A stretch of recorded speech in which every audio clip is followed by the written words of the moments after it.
Oh, hello. It's been so long since I've seen any of you, or since any of you have seen me. Hi, hello.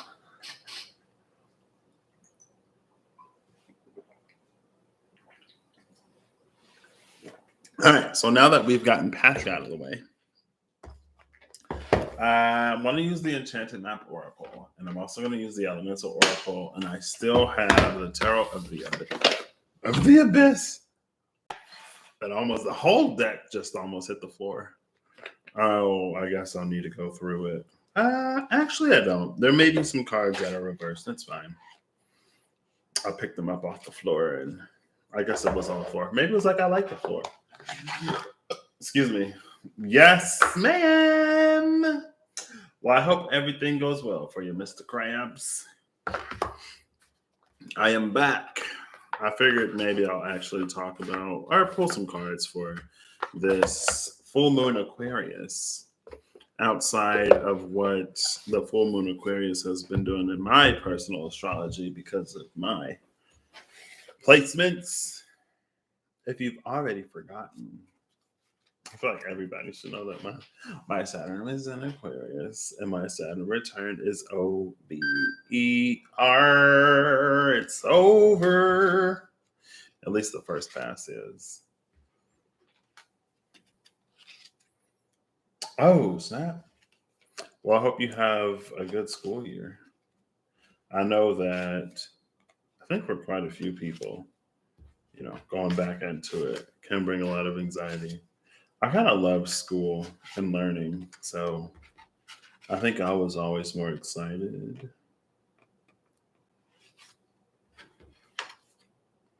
But oh snap! It's a wild everlong mystic. Well, howdy there. How you doing? 80 degrees and you're melting. Yeah, it's. Whew.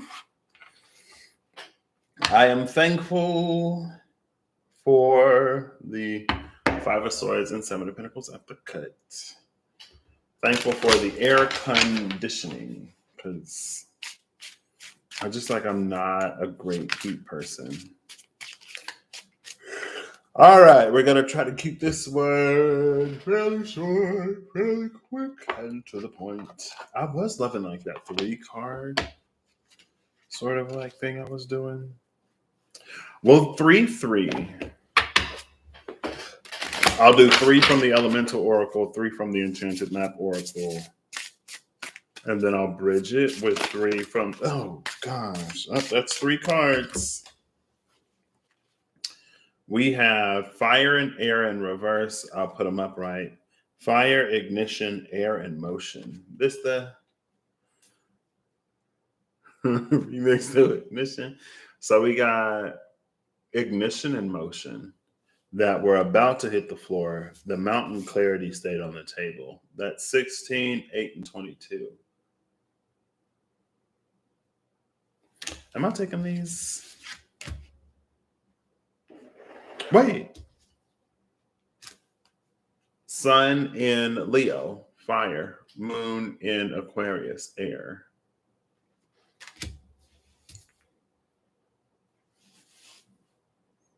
And then mountain clarity. This is the girl who was in the Seven of Swords in the SKT.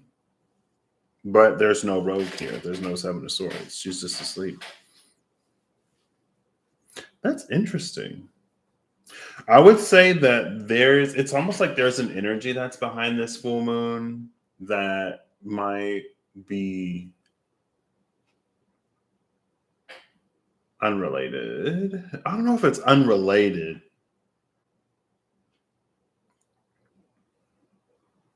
But like fire and air almost fell on the floor and I picked them up in reverse. So it's almost like it's not about the full moon, but there's something happening roughly at the same time that provides a clarity. Interesting. Bottom of the deck is water and it's upright. Neptune is in Pisces, Saturn is in Pisces, Cancer is empty, I think, and Scorpio is also empty, I think. I don't know where anything is in the sky. Actually, I take that back because I know how to find out. Ba-da-ba, ba-da-ba, the reading rainbow. I can go anywhere. Okay, so Cancer is empty. Scorpio is also empty. The only thing on water is Saturn and Pisces, or is Saturn and Neptune, both in Pisces. Now, the sun is at 9 degrees of Leo. Neptune is at 27. So Venus is at like 26 Leo. So that would be more directly in conjuncting um, this Neptune. Gemini is empty. Aquarius has the moon. Sagittarius is empty. Libra is empty. Aries has Chiron, but besides that, it's empty in the North Node. So water and fire was in reverse. Now, if reversed water and fire means retrograde, then Chiron, the North Node, Neptune, Saturn, and Venus would be our key players. Well, no, because water was upright. There's nothing in water that is direct. There's nothing in air that is retrograde. The only thing in fire that's retrograde, again, is Venus, Chiron, and the North Node.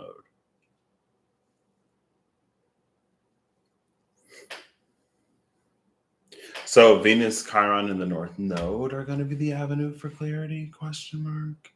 I don't know what's happening.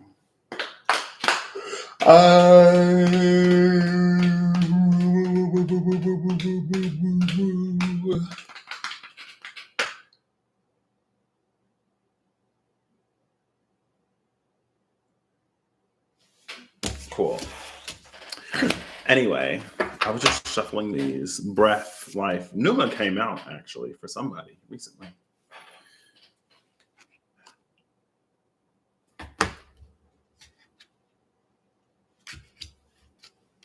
Okay, that's interesting. Oh,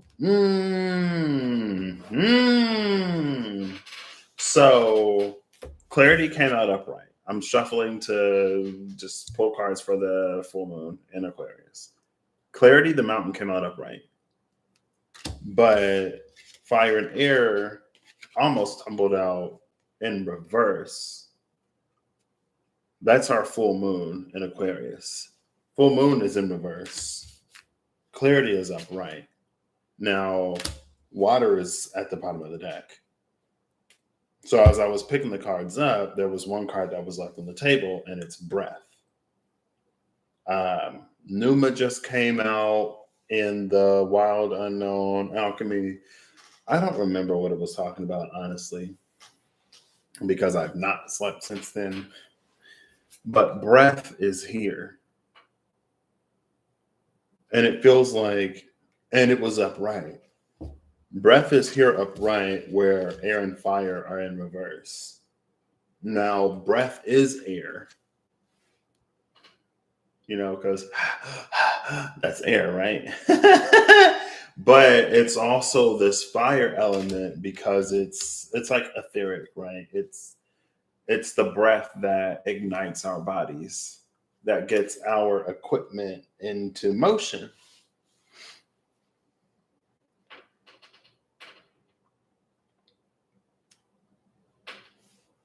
Interesting.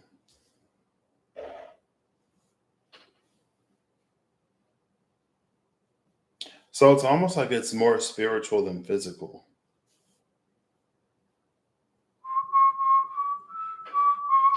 Ooh, new porch. One of my cousins just put in a porch. Excuse me, because she wanted to sit outside, and she was like, instead of paying somebody else to do it, my husband just like went to the hardware store and got all the stuff and put it together. So And then she was like, there's nothing more satisfying, paraphrasing, than putting in the work and watching something that you've envisioned become real.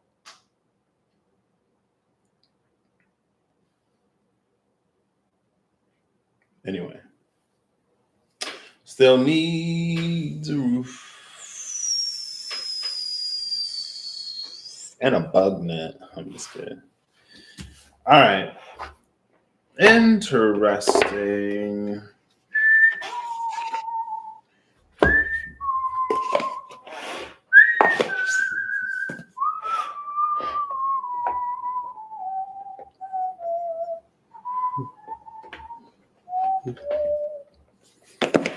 Do, do, do, do, do, do, do, do, do. Breath is upright, fire and air is in reverse with clarity. Water at the bottom of the deck, number 29, which is an 11. We have 46 and 41 at the cut, coming apart, an unexpected visitor. We'll see what's up. He would never let you pay anyone to do it.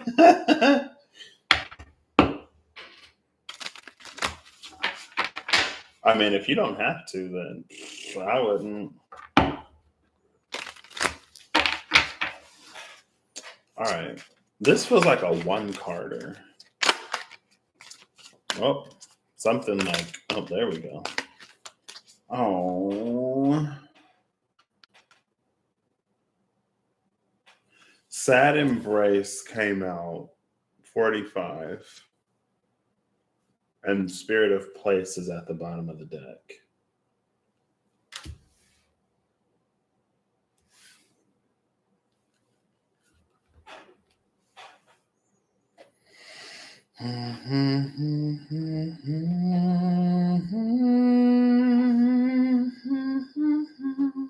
Very true. Very, very, very true. I don't know how many of these cards are in reverse. So far, it looks like none of them. Well, here's one of them. The Devil's in reverse. We could have kept that one in reverse. Most of the cards are upright, which is nice because I just picked them up off the floor. So, you know. But we're going to put some reversals in here. Breath upright, air and fire in reverse. There's no earth here. The mountain is here, and the mountain is correlated to the element of earth.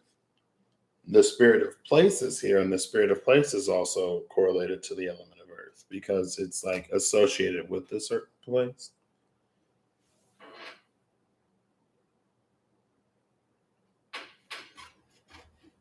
Yeah, this is some real, like, with faith the size of a grain of a mustard seed, you can move mountains type ish.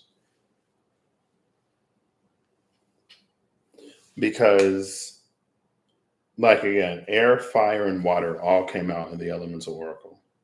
And then we have life or breath, which is like the mystical fifth element. It's like very ether. And earth isn't here, but the mountain is. And so it's like, it's the breath that communicates to the mountain. Or the breath creates or invites, sets the tone for earth.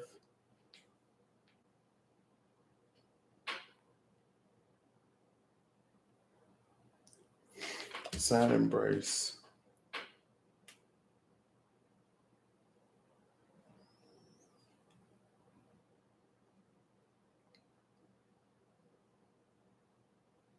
Oh. What is this? So we have Sad Embrace and the Spirit of Place.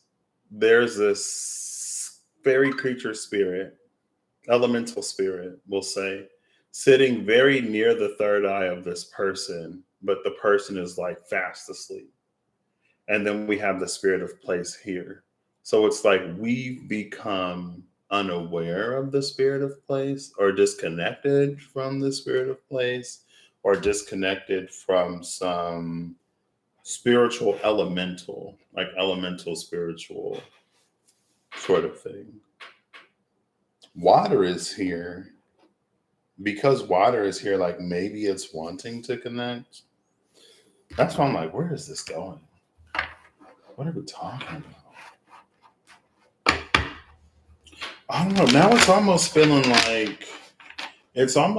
like forces that want to help, but that can't.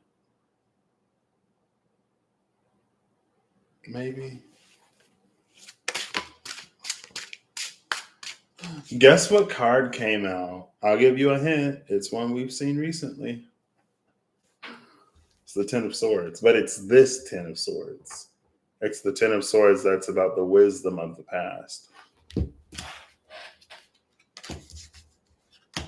So we have the sad spirit of place over here. And then we have the person that is like locking eyes with basically the same spirit of place type of energy. With their animal watcher, totem, guide, spirit, whatever.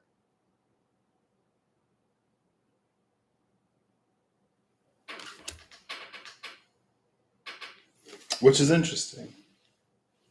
Maybe it also speaks to us being more able to connect with some ways that spirit appears and less others.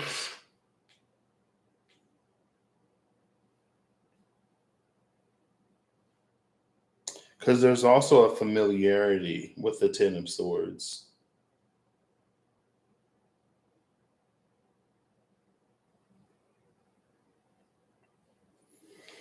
Sometimes I ask myself why I even try. I never know what to expect with these. The Two of Wands is at the bottom of the deck. But these are looking like Sparks Lucky drumsticks.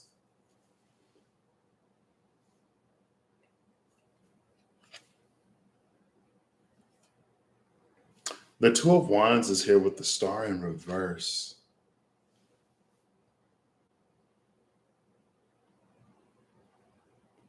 This is feeling like it's here. It's like it's down here. It's right here. It's right in front of our faces. Literally, like it couldn't be any more in front of your face unless it was sitting on your face in a completely consensual way. And it's like it's right there. But in the sad embrace card, it's not seen. And then here's the other Ten of Swords. The other Ten of Swords is behind this star in reverse. And then the Queen of Swords is in reverse behind that Ten of Swords. And there's a star at the tip of her sword that is also in reverse. That may just be our queen. This star, which may just be our sleeping beauty.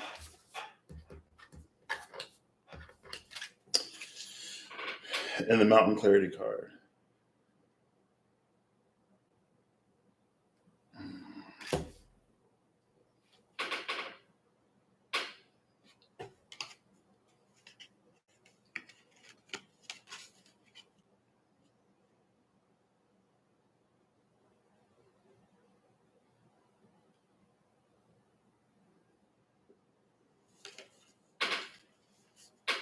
I didn't expect this. What does this mean? Maybe this just means that Patrick isn't reading the full moon in Aquarius today. There's also a star. Well, it's the sun, but the sun is a star. That is like peeking over the mountain in the distance.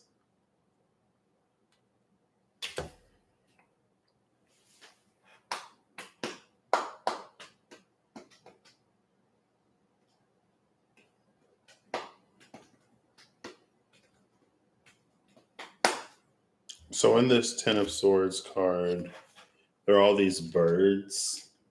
They could be like vultures or other decomposers that are waiting for this guy to, like, they're waiting for their meal to be prepared. But I'm looking at the birds and water. Look, we have ice. Ice is underwater. Oh my gosh. We have 3 different forms of water. Water, ice, and snow are the 3 cards at the bottom of the deck. I was going to say, hey, we have another sleeping one. And it looks like even in the mountains card, there's a lot of snow in the mountain.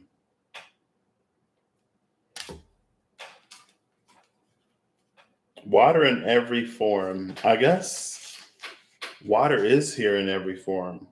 Water in its vapor phase is air, or it's part of the air. It mixes in with the air. But air water is in reverse. Liquid and solid water is all upright. 33, 34, 29. So 30, 31, and 32 are missing between 29 and 34.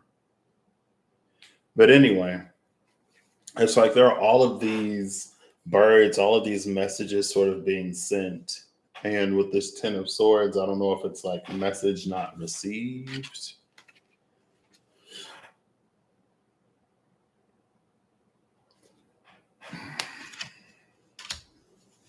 Those who have ears to listen will hear type of. See, and then in this ice, there's the horse. And then air came out in reverse with all the horses in the sky.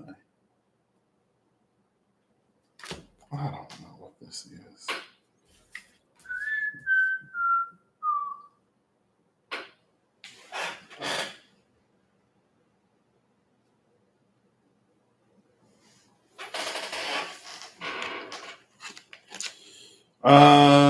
Cool. So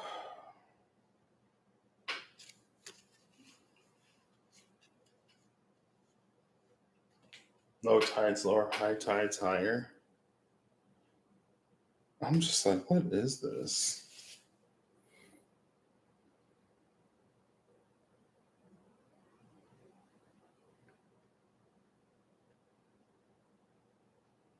There could be something that's like overlooking. Again, with the star in reverse is feeling like it's not up in the sky or outside somewhere. It's like it's feeling like it's right under our nose. And since it came out like this, it's like we're overlooking it potentially, or it's something that can be easily. Ooh, why did I almost? I almost feel like I turned on a sand video. And it's just because, you know, the sky phenomenon and everything else that, so it's like, I don't know. And I know I got a notification that she uploaded cancer. I don't know what the thing is, but it's like it's right under our noses.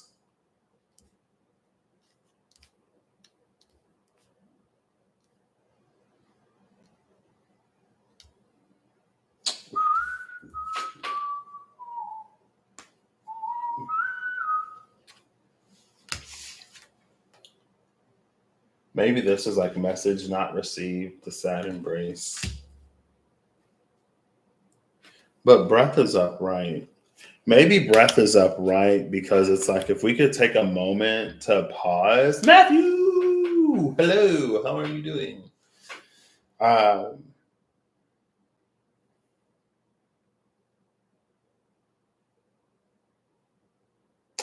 forgot what I was saying. If we could take a moment to pause.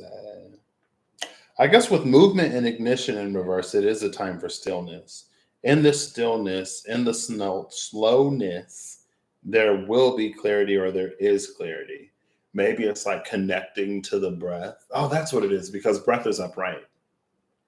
And to connect to the breath more often than not, to connect to the breath in some ways is to like calm and center and ground oneself. There's also a way of connecting to the body that is very much so about like exertion, like exerting energy, effort, like when you're panting and you're like, and you know.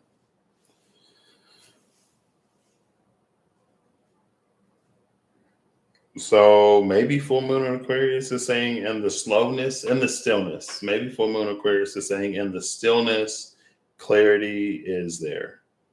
And it goes beyond just the full moon. And so maybe it going beyond just the full moon is about the scope of it. Maybe it's about like the timeliness of it.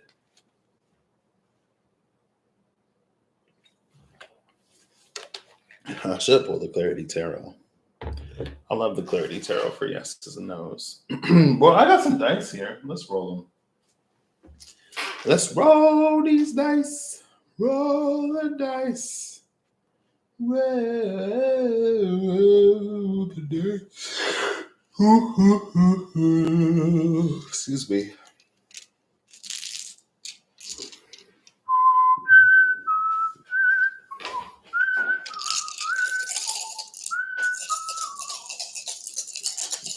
How the story unfolds. Ooh. Well, that eagerness, hopefully there's something that awaits you at the end of that rainbow. Excuse me, more valuable than a pot of gold. And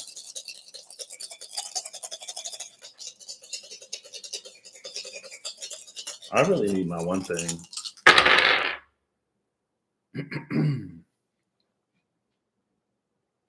So we have the Wheel of Fortune here. We have Cancer, which is cardinal. We have the solar plexus and the third eye. And then we also have, if I'm not mistaken, I think we got some court energy. I might be mistaken, but we might have some court energy. If I can find it.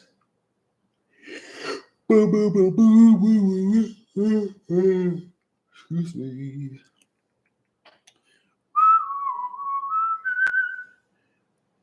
Ooh, it is court energy. It's the initiate of Earth.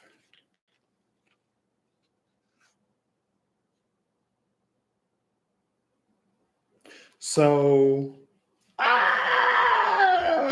sorry.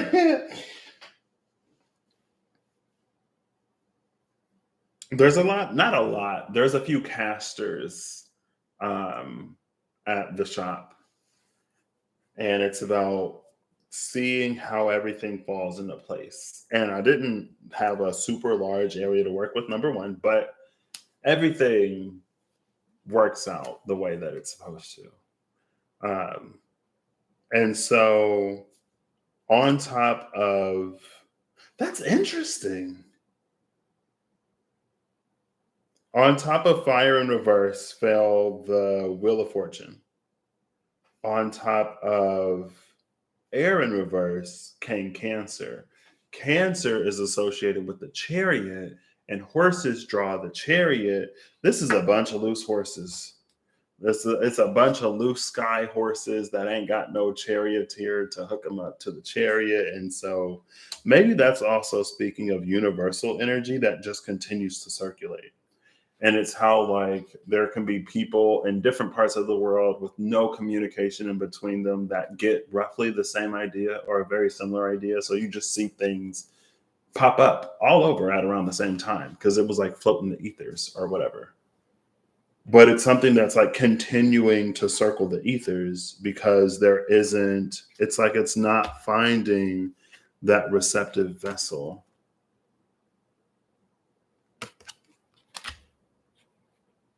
It's like message not received. And that's the sad embrace. Now, right next to the sad embrace came one part of the initiate of Earth.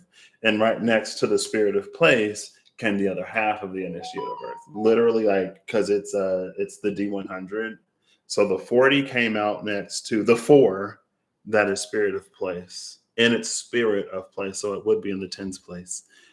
And the 6 came out next to the 45 of sad embrace. And again, since it's the initiate of Earth, it makes total sense.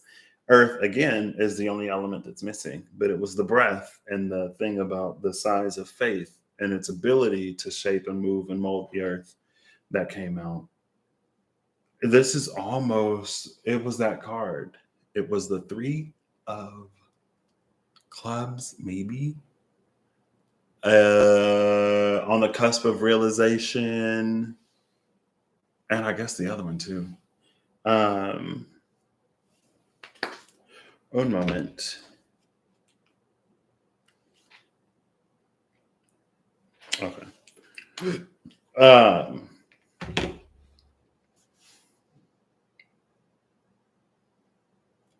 And then to the left of fire came our 2 chakras.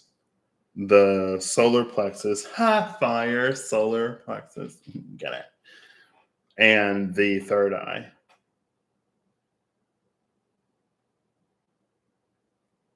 That's very it's like animated. You know how like sometimes in media, or like if you have a jack-o'-lantern, it's like a jack-o'-lantern. How the light that shines from the eyes is the fire in its belly. It's like if Iron Man, like his little whatever, like that's the blue from his eyes. It's powered by the core. It's the Iron Giant. It's the whoever where you can see at one's core the color of the flame, and it matches the color that's coming out of the eyes. That's the solar plexus third eye energy.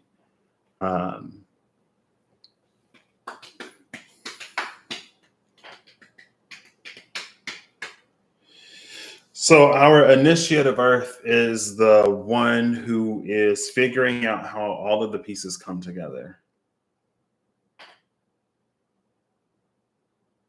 Or who is in a learning phase of doing that. So the initiate, I guess it's not. I could grab, you know what? I'm going to grab both of them. The revelations is going to be for the sun. No, it's going to be for the moon. I was going to say it's for the sun because the sun reveals things, but revelation feels like it's more of a lunar energy because it's deeper. You know what I mean? Which is interesting because there's it's a full moon. It's because the moon opposes the sun that we can see it.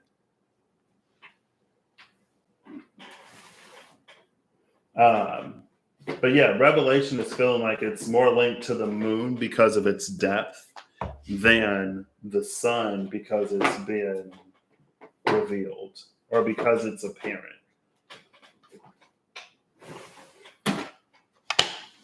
I'm going to look for the initiate. Yeah, Matt is a Leo. Happy birthday, Matthew. Happy birth season. I completely skipped my mind. I'm in deep. Where's our initiate? As the cards are, I'm going to pull before and after the initiate.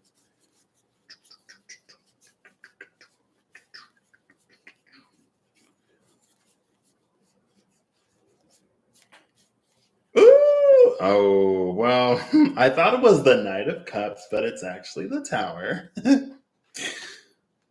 Interesting. That is a card that I have seen recently. Also, water is upright. Third decan of Pisces, that is where Neptune is right now. So another point for Neptune. And also Mars is here. The energy of Mars came out twice around the initiate of the sun, and that makes sense because of everything Aries. Ooh, August 6th. 2 days before the 8th. Excuse me. So the initiate of the moon is not the Tower. I don't even know if I know what the initiate looks like in this deck.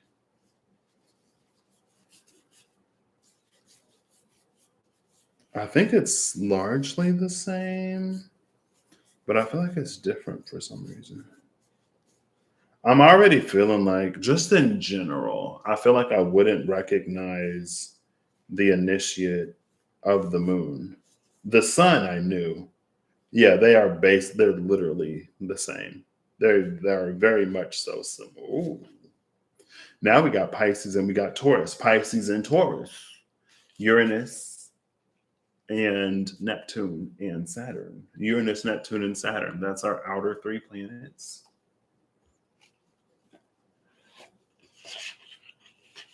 I mean, and there's also Pluto, But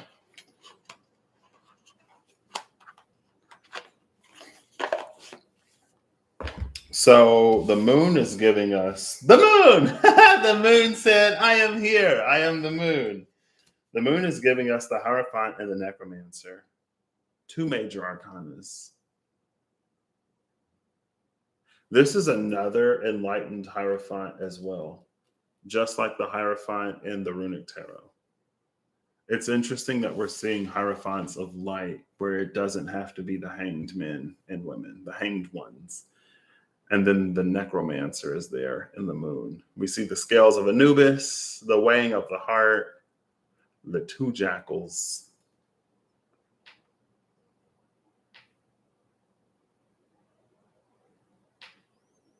The scarab beetle.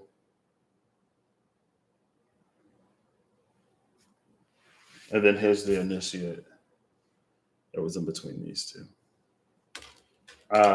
Since we're dealing, the initiate of Earth, and then we have the Hierophant here. On the other side, we have on the sun, the Tower, which is another major, and the joyous one, the Ten of Cups. So we have Mars in Pisces. We have Mars in Pisces.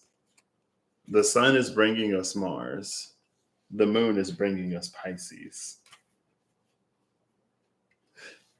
Mars in Pisces, Mars and Pisces. What? And so Taurus is the odd man out. But we have Taurus with air. The initiate is also Uranus. The Fool can also be associated with Uranus. So here's literally Uranus and Taurus.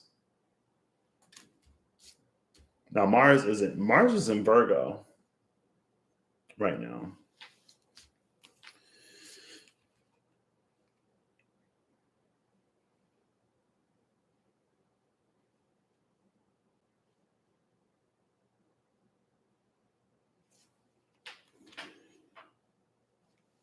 I don't know what I thought that was going to do.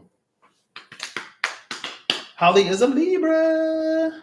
I mean, Holly could have answered that question for herself, but.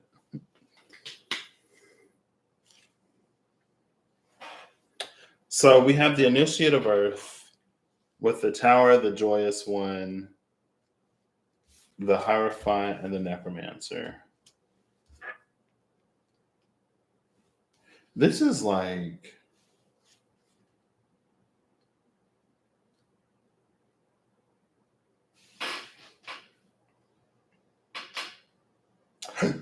That fits. It fits. It fits. It fits. It fits. It fits. It fits. It fits. It fits. So I feel like it was Reem. Reem did a video, The Rare Gazelle, lately. It might have been for I'm pretty sure it was for. I haven't finished Reem's Virgo reading, but I'm pretty sure in Reem's Virgo reading there was the door of Earth that was opening, and there was like an ancient, like elemental spirit, an ancient ancestor, something like that. Because with the Necromancer and the Hierophant, it's the resurrection, it's the rebirth of belief system bygone. It's like an old faith. And then with the Tower and the joyous one, I don't know if that's like it finds a place. You were sitting on your hands to let Holly answer? Yeah, well. Sorry.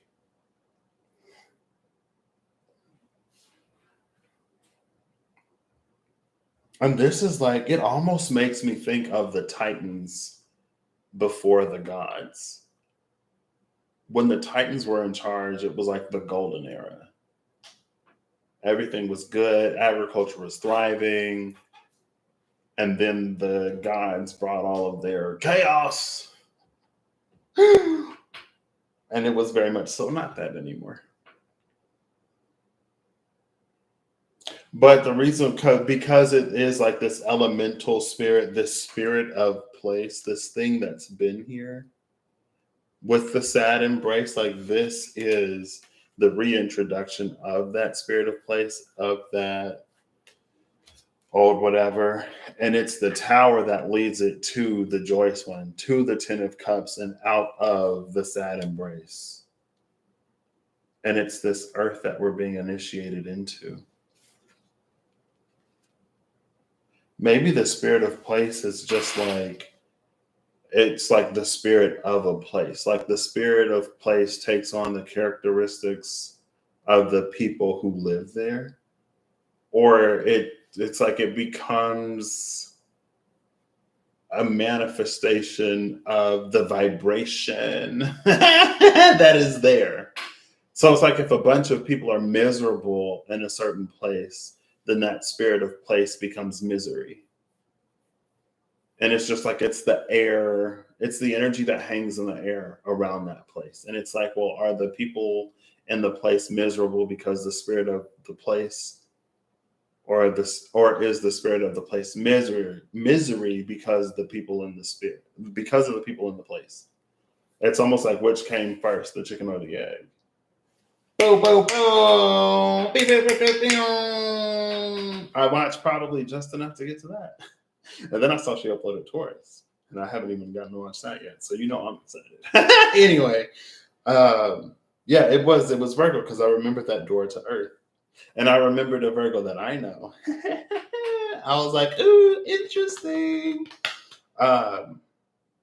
So yeah, it's like sad embrace becomes the spirit of that place. And so, which will change first, I don't know. And that's why that's why the star is in reverse and the Two of Wands is here. It's like you're missing it, you're missing the point. In this case, sometimes it is the place, sometimes it's the people. It's relative, and we have to have our own discernment. We have to have more than just discernment and intuition, honestly. We got to be able to face the truth too, because sometimes our intuition and our discernment is on point, but we don't want to look at, see, face the reality of what is right in front of us. We have both iterations, both versions of the Ten of Swords are here. This is the one that gets it. This is the one that's face to face with the birds. That's the one where it's like message not received. Everybody gets the same access. Everybody gets the same opportunity from spirit. Now, our circumstances in life might be different, but our access to spirit, to the divine, is the same. And that isn't tied to a specific religion. Because the resonance is there before religion. The feeling of presence is there before religion. Sometimes a religious turn might help us sort of tap into it or see it or find it, but it's there. You know, and then you realize, like, oh my gosh, all my life, the divine has been there, God has been there before I knew a name or whatever.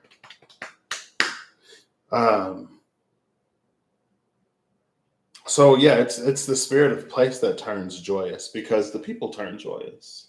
Oh, that's what I was gonna say. Well, that was there. It's in the Ten of Swords. Both of them are here. Sometimes we think we have to go out and find it, and we will search the whole world before we realize that it was inside the whole time. Solar plexus. And that's the solar plexus with the third eye. It's what's inside that powers our vision. That's the revelation of like the core. You see the core. Well, that same energy courses through the entire system, and it's the light behind the eyes. It's the framework, the lens through which everything is seen and perceived.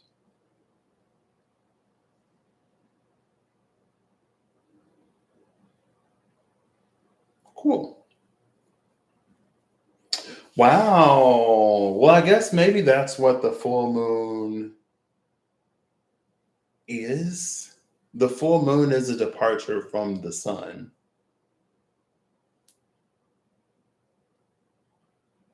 Because it doesn't like seem very fiery, but I guess it's not airy either. It's not, because it's not something to like overthink or to really analyze. It just is.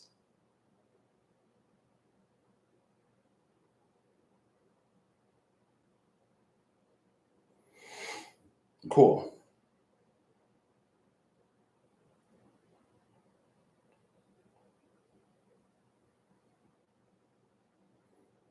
And again, sometimes it is the place. Sometimes it is literally everybody else because you just happen to be in a place where the spirit of place is misery. And you are the one that is not dedicated to that misery. You are the one who is venturing towards marvel. And so, in that case, you would find a place where the spirit of place is different. You would find a location where the spirit of place isn't so antagonistic. But sometimes it is the people, you know. And that's why our problems can travel with us, or why like it can be so hard to find an escape sometimes, because it's like it's not everybody else, it's you. If you have to ask yourself if it's literally every single person you've ever met, the answer might be, oh, it's you. Hi, you're the problem. And you're only a problem because in this energy you would seek solution. The problem wouldn't be with anybody else, you know. And it's like if you can't be a problem, then like we're all a problem at some point and in some ways, you know. It's a non, like nobody's perfect, and we know what we know when we come in here, and we learn and we grow as we go along. But if at any point we become resistant to acknowledging that and continuing to learn and grow, then we doom ourselves to stagnancy.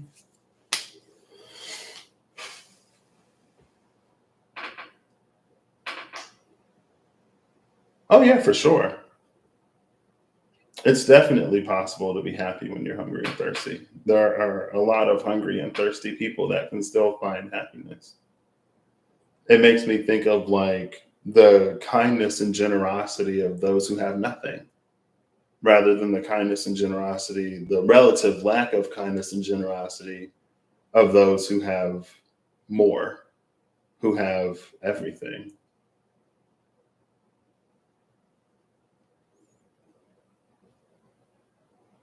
I mean, like, but again, like that's something where that something like that would be like white overtone wizard energy to me, where the happiness isn't based upon the situation and the circumstances of the person. Is it easy to be happy when you're hungry and thirsty? Probably not. Is it possible? Definitely, for sure, 100%.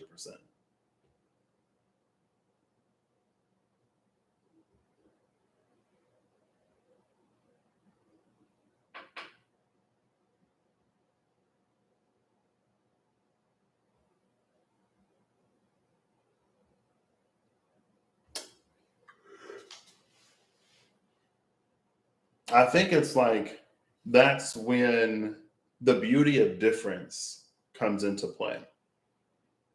Because while the stomach hungers or the throat thirsts, the heart is doing its own thing. And all of the other organs are doing their own thing. When it becomes that point where something become like when it overrides or overrules or overpowers, that's when it becomes more difficult to be happy and hungry. But it's like you can realize like hunger is just your stomach telling you that like, hey, like I need something. you know, as are a lot of other things. When we can see them as they are and still maintain their relationship relative to everything else, and while we maintain that sort of bigger, larger picture, it's just how like somebody can experience loss or grief in one area of their life, but still feel love and comfort in others. Now, again, when it comes to physical things like hunger and thirst, then it's more difficult, probably by and large, but it's definitely possible because there are those who do it.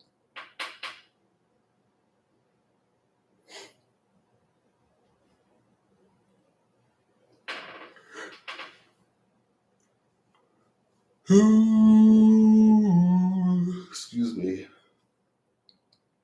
Now, how do we get over it, or how do we get through it? If we've already experienced, like if we're already hardwired to a certain experience, um, I would say that's between the individual and the divine, because the divine, it's like if we want something, the divine will take us on a path to get there. Then it becomes a question of how much do we want what it is that, how much do we want what we claim to want? What are we willing to do to get there? Because if the cost of ending hunger is putting food in your mouth, but you're resistant to eating, then hunger is going to be your state of being. And you can do a whole bunch of like hypnosis and mental, spiritual, whatever to convince your body that it isn't hungry. But that isn't necessarily going to spontaneously generate the things that the body is not capable of creating itself. That's why we need to eat, to get things that our bodies don't naturally produce. But again, like we can convince ourselves that we're not hungry.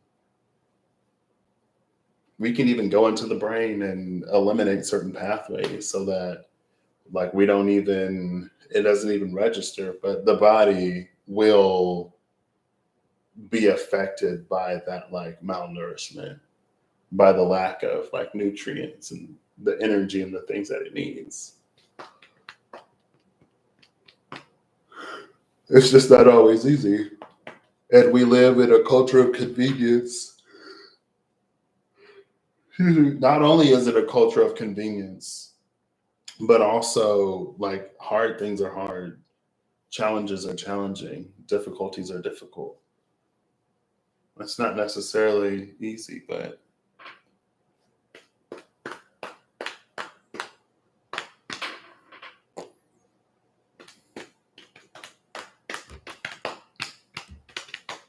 this is interesting. Maybe that's why this goes beyond the maybe that's why this goes beyond the full moon, because um it's not localized to a specific time or whatever. It's just like it's everything in general. It's our experience. And maybe again that's why the initiate of Earth came out, because it's about us learning how to,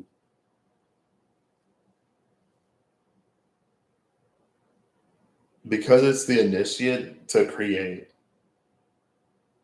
create circumstances in which it is more likely that we experience certain outcomes, to create environments that nurture what it is that we wish to experience.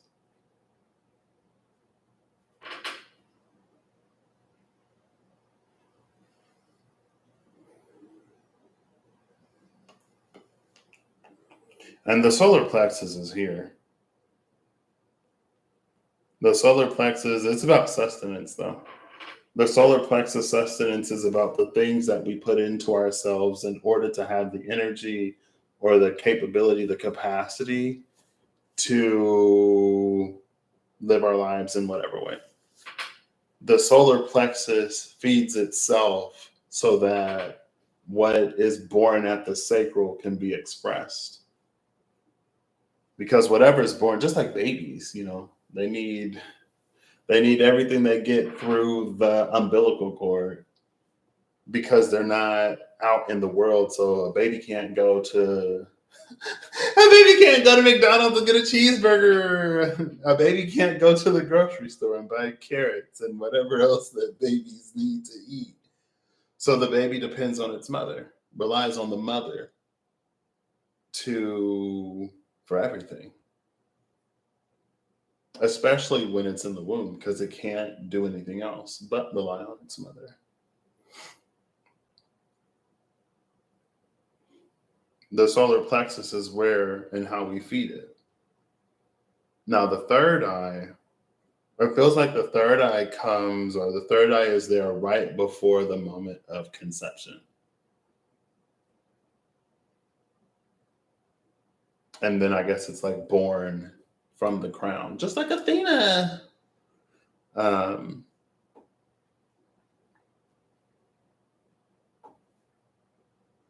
But it's the way we perceive everything. And so it's like, let's say that we have this idea and we acquire whatever skills that we need to carry it through. We get the resources and we're doing everything. And then it gets to the point where it's like, it's time to bring it to market. And so we're scanning the world, we're looking out, and it's like, oh, well, that wouldn't be a good place to do this, and that wouldn't be a good market to introduce this in because it would fail there and it would flop there. And it's like, the more you look around, there's more and more evidence that supports the thing not being born than being born. And then we make the choice and decision to just like not do it. It's like, oh, the time isn't right, or oh, that place isn't right, or oh, this isn't right, so I'm not going to do it. And then it never expresses. That's the power of perception and perspective. There's a whole bunch of people that are like, look at the state of the world. I wouldn't bring a child into this. I don't even want to be here. That's legitimate. That's like very legitimate.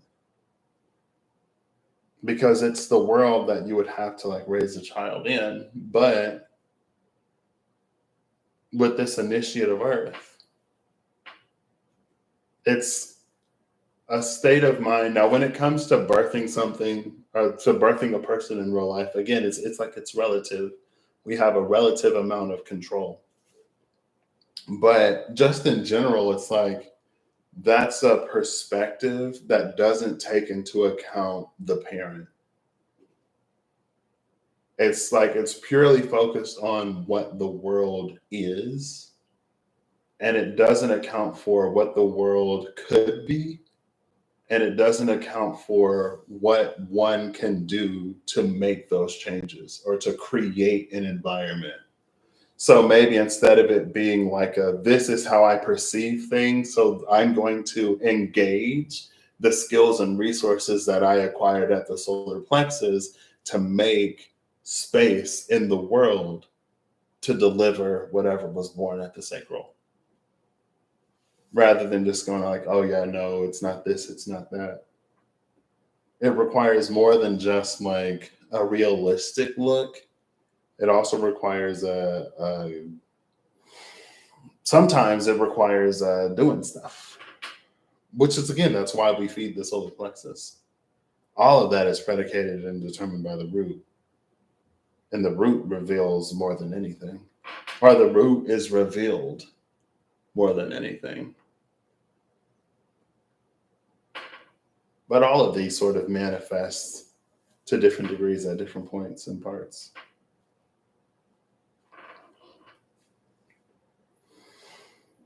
Cancer on this channel has been coming out again with the energy of vulnerability.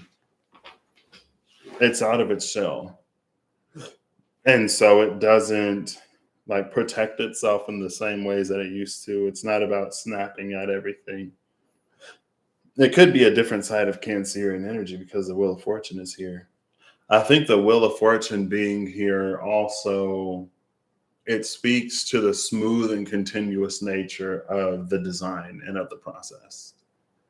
Like, I remember when I was like, when the node switched into Aries Libra, I didn't watch the videos, but I would see some like thumbnails or I would read some titles, and it was like, it almost made it seem like it's this huge, out of the blue, out of left field, completely disconnected and completely disjointed transition. It's like a very jerky astrology, where it's like, rather than it being like this, a planet smooth transit from one side into the other, which they very much so do, like, you know what's coming next. It becomes this very oh, we're over here in Taurus and Scorpio. Oh, now we're over here in Aries, Libra. Whoa, there's Pisces. And it's like, no, like it's smooth. One thing leads into, one thing feeds into, one thing carries into the other. So it doesn't have to at least always be anything so extreme. And more often than not, it builds upon, what came before. Now, if you didn't do anything before, then of course it's going to be very like leaps and bounds. It's like, if you didn't learn the stuff from chapter 1 and chapter 2, and chapter 3 builds upon the foundation that you experienced in chapters 1 and 2, then of course you're going to be lost in chapter 3. Right? It's like, if you never go to training, or if you don't pay attention during training, then of course you're not going to know what to do when it comes time for you to perform on your own. If you never go to practice, unless you're a natural talent, then of course you're not going to be that good. It only becomes that demanding when we don't really, again, like, just acknowledge how one thing sort of tends to another. Because even caterpillars have the metapod. Even caterpillars have the chrysalis, have the cocoon before they become butterflies. It's not like a caterpillar like goes to sleep one day and then it wakes up as a butterfly the next day. Even for things that are that extreme, there are these transitions in between. There is a smoothness to it. Now, does that mean that there won't be rocks or logs or things thrown into the river? Of course not. But it all builds towards something, or it has the potential to. So, all right, let's get final cards.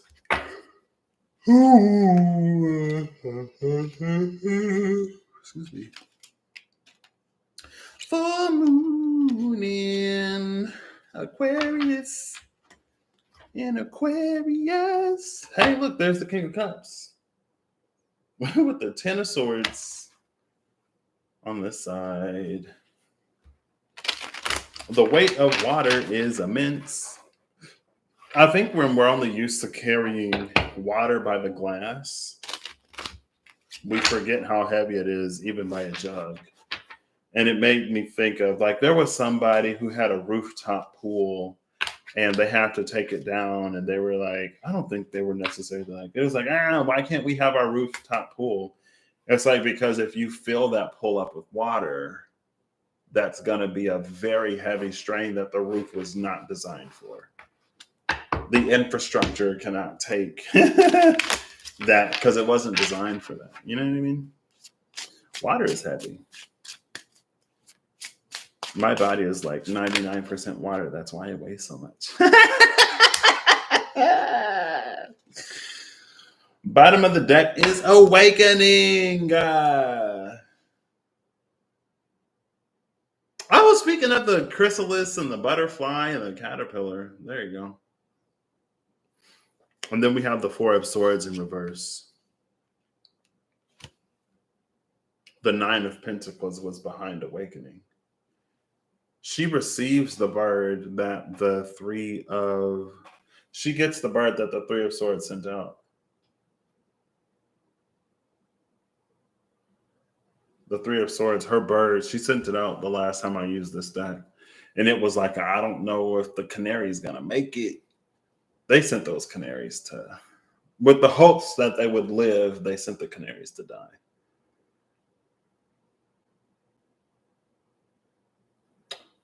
Anyway. Oh, look, that's the bird. It's multiple birds. The Four of Swords is a card of rest, but it's in reverse because they can't stop here. They can't stay here. They can't be in this state of perpetual rest and make it to now this is actually reading like the birds come back. But when the birds come back to the Three of Swords, she's already she's already in the Nine of Pentacles. So it is almost very like by the time you get what it is that you needed, you don't even need it anymore. But sometimes Spirit, the divine, will put you on a path to acquire whatever it is, probably or maybe through alternative ways, what it is that you're asking for, to the point where if it were to come in, like you don't even need it in the ways that you needed it anymore. It's like because you already went and did whatever. Now, if you want to talk about like self-empowerment and stuff like that, then that's the way to go. Spirit empowers you to go and DIY, do it yourself.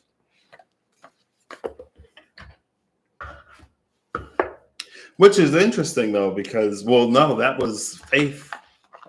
But, that's the other one.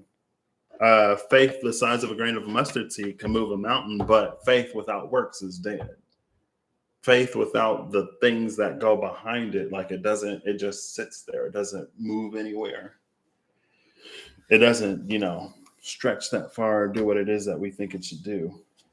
AKA, there are still some things that we have to do, in life, which is, of course, so. Which is, of course.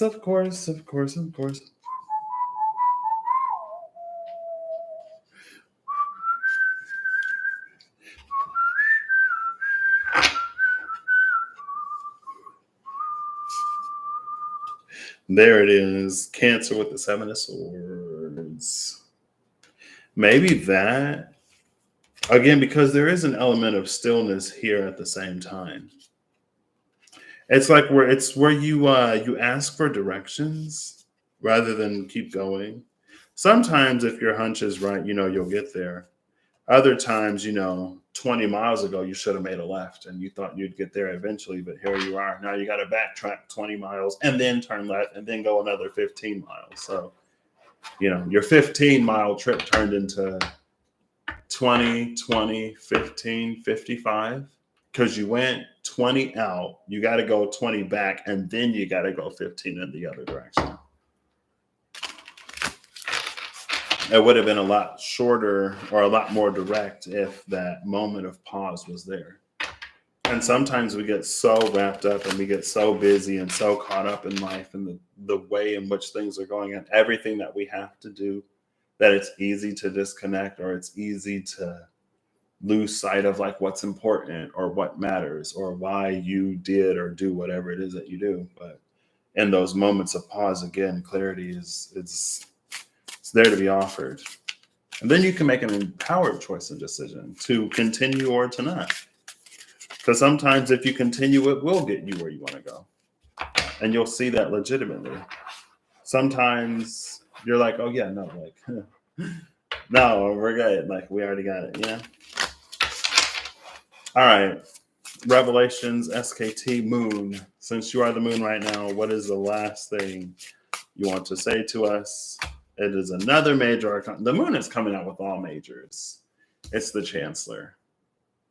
That's our justice. Those are the scales of Anubis. But now the scales of Anubis are in the hands of this lady rather than the Anubis on the moon. So even in a completely different energy, we went from Pisces to Libra, but the scales are still here. Maybe that's the thing about the scales, and maybe that's the thing about justice in a way too. Justice accounts for more than the things that are seen. It also accounts for the things that are unseen, right? It's like how sometimes we're like, oh, I do this and I do that. And if you were to watch me and observe me outside of my house, you would see that I'm this amazing person. I deserve whatever. But behind that door, behind those four walls, It's all kind of mess. It's whatever it is, to the point where justice is making the ruling that justice is making, regardless of everything that's happening outside. Because it's more than just solar. It's more than just where we are now, because there is a smoothness to everything, because there is a sometimes, seemingly more often than not, non-jerky process. It accounts for all of that. And of course, we love to make excuses. Some of them are legitimate. Complaining and excuse making, girl, I used to be all about it. Catch me on a good day, and I still am. But yeah, it's this, like, the sword is upright. This is justice. Like, there is nothing that is unseen. So while there are the things that, we are doing to get ourselves where we want to go, or while we are vindicated, validated, and feeling the way that we feel, there are also other things. Like, there's a lot more taken into account than, like, only the things that we want to be taken into account. You know what I mean? Bottom of the deck is the tower. The moon has given us all of the majors. Oh, justice in the tower. Well, but the tower isn't always bad, right? That's also Libra. That's the south node. And this is Mars. Again, going with the smooth transition of the astrological wheel. It ain't like you wake up one day and the sun went from Libra to Aquarius to Gemini to Pisces to Taurus to, it don't jump around the wheel, it follows. This is where Mars is going to be next. When Mars is done in Virgo, it's going to be in Libra.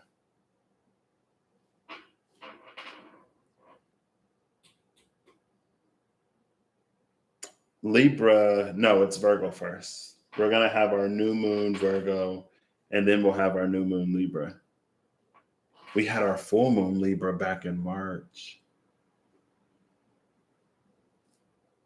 I don't know if that was a lunar eclipse, though. I can't remember if it was a sun in Aries solar eclipse or a moon in Libra lunar eclipse. The sun was in Aries for both of them.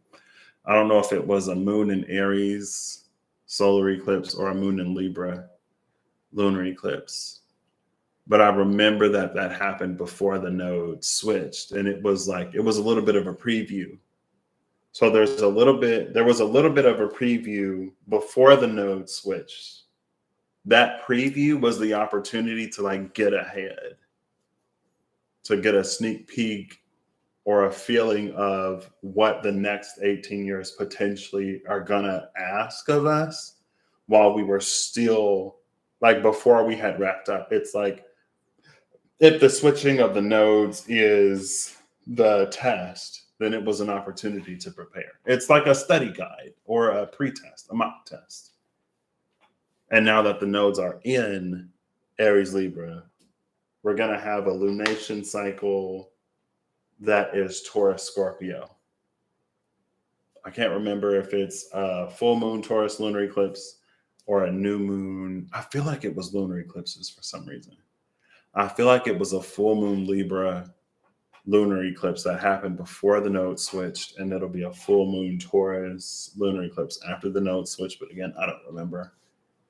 But it's like that could be an opportunity to almost reflect, or it'll be a little bit of a refresher as we sort of move forward. So there's this period of time where we get a little bit of a preview, or we got to study ahead, where we're applying what it is now because we're asked to do it. And then there will be a refresher. So it's if there's any questions that you have, if there's anything that you're still unsure of before we continue to move forward, now is the time to ask it. Now, with Mars being in Libra, with Mars conjuncting the South Node, that could be a period in time where it's really easy to fall into old habits and to fall into old patterns, to more or less decide that justice is asking for too much and we're simply not going to do it. And it's okay, well, be hungry, starve. You don't got to eat. The beauty of choice is that we don't have to eat. There's a whole bunch of stuff. I would whenever we got homework in like one of my classes, sometimes, a lot of times, I would be like, is this homework mandatory? And eventually the teacher got to the point where she was like, the only two things you have to do are pay taxes and die. The rest of it you choose or not. You know, if you want credit, if you want to pass the class, do the homework. You don't have to. You can take the F, you can fail, you can drop out, you can just not get the credit. You can keep taking this class for the rest of your life. That's the power of the love of the divine. That it gives us that right and that opportunity, you know? It's like, oh, you don't have to do anything. You don't got to do nothing. The node switch, so what? Right? Just because the nodes change don't mean you got to do nothing different.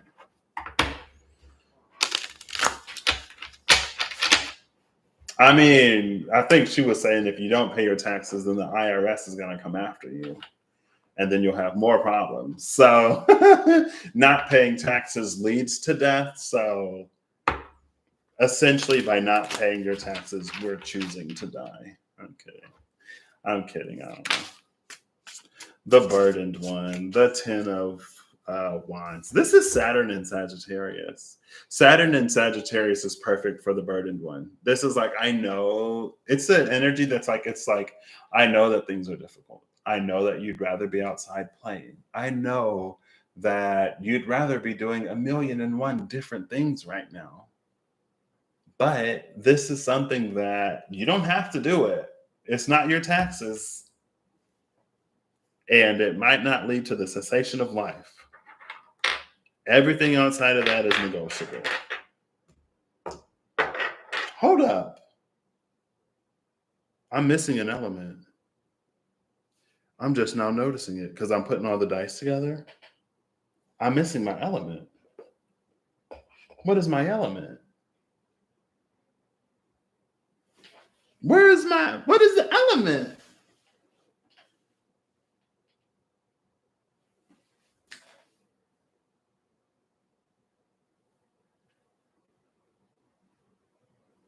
I don't know what the element is. Maybe it'll turn up after I put all the cards away. The element is gone. Doo, doo, doo. But yeah, Saturn in Sagittarius is like, I know that you'd rather do 1,000,001 different things, but it would behoove of you to do that one thing right now. Because if you take care of it now, it'll be much less of a headache later. And trust me, if you work today, you can play tomorrow and for the next 10 weeks. If you play today, you'll be working for the next 10 years. The choice is yours because we get free will and choice and stuff like that. Bottom of the deck is a conservator, Sun in Capricorn. Sun in Capricorn, again, because everything is on the wheel. What was or was not done when we are in or were in the energy of Sagittarius will reflect and will show. We will see it come Capricorn. If we did the work that Saturn asks us to do in Sagittarius, we will reap the rewards when the sun moves into Capricorn. If we didn't, we will notice it. It's like if we worked that one day, then we'll be playing while the sun is in Capricorn. If we played here, we'll be working for the next however long. And that'll be where it feels like the sun takes a real long time in Capricorn. Capricorn is also ruled by Saturn. So I would listen to Saturn here. Saturn is the ruler of Capricorn. Saturn rules the place that things are heading into. So it's like, hey, I'm from there. I know how that spirit of place, I know that spirit of place. That spirit of the place is the spirit of the place.